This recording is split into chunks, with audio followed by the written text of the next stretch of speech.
We're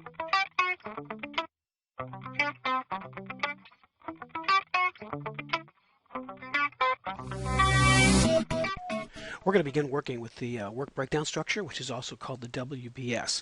Now, we're not going to talk about how to construct it because actually in your book on page 124, there's a beginning of a whole section on how to construct and build and organize a WBS. So we're going to go from there. We're going to say that you've already done what's on page 124, kind of, and you're ready to go and enter it. So this is basically going to enter the information that you've already developed into Microsoft Project.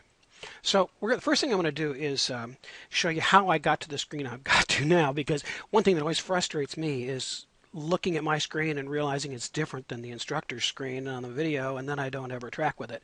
So the first thing I'm going to do is make sure that you're on the Gantt chart view. So I'm going to go up here, and here's the Gantt chart. I'll pull that down, and then we've got a Gantt chart right here. The other thing that is neat about this is the different views that are available. Those may be confusing to you too. So I'm going to go up here to the Select All area. It's right here. And I'm going to click on the Select All button. And I'm going to right mouse. And you'll notice that I'm in the Entry View. So I can be in a lot of different views.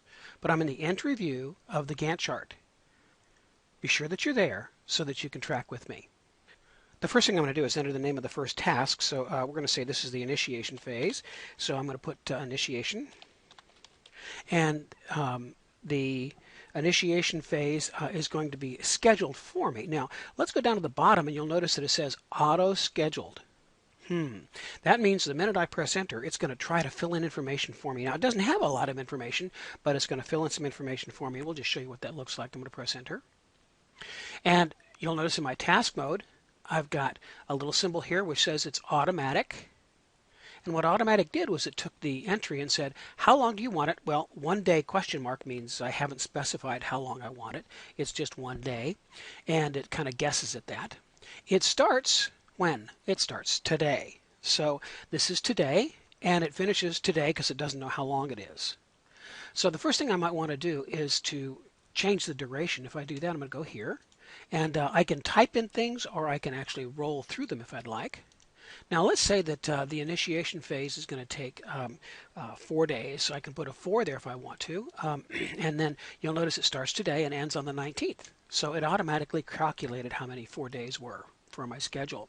The first thing I may want to do in my initiation phase is identify the stakeholders. So I'm going to type that in, and I'll press enter. And because it's automatically scheduled, it gives me that same look, that same question mark and things like that. Let's say that I'm meeting with my manager to identify the stakeholders.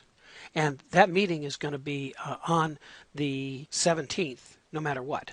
So now I can't have it on the 16th. I've got to change this date, and I can do that. But let's go ahead and change this from automatic scheduling to manually scheduling. And now I control everything. Nothing is filled in for me anymore. So let's say that that meeting is going to take 4, and I'm going to put an H there. So 4H is 4 hours. I'll press enter. And so now you'll notice that nothing changed. It has no clue as to what I'm doing because I've said I'm going to manually change everything. So I'm going to meet with them on the 17th. So I just clicked there and went to the calendar and chose the 17th. And you'll notice because of the duration of 4 hours, it's got my finish time. So if my finish time then is the 17th, I'm done with that. Now you'll notice also that initiation is a phase, and the identify stakeholders is a sub-task of that initiation phase. So I want this to be indented so that my initiation phase sticks out.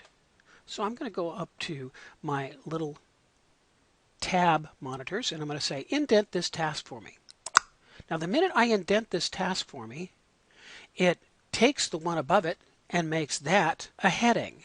So now my heading says 1 day. No, remember I had it at 4 days? Well, what it does is it adds up everything underneath it so that the heading is actually a summary of all that's underneath it. Let me show you what that looks like in a project that's actually got some numbers to it. You'll notice that this particular project, we've got the initiation phase taking 8 days. How did it get 8 days? Well, it added up all these days. Oh, Okay, and you'll notice that it starts on the 22nd. That's because the first one starts on the 22nd and it ends on the 31st. And where to get the 31st? Right down there. So it actually took this information from the subtasks underneath it.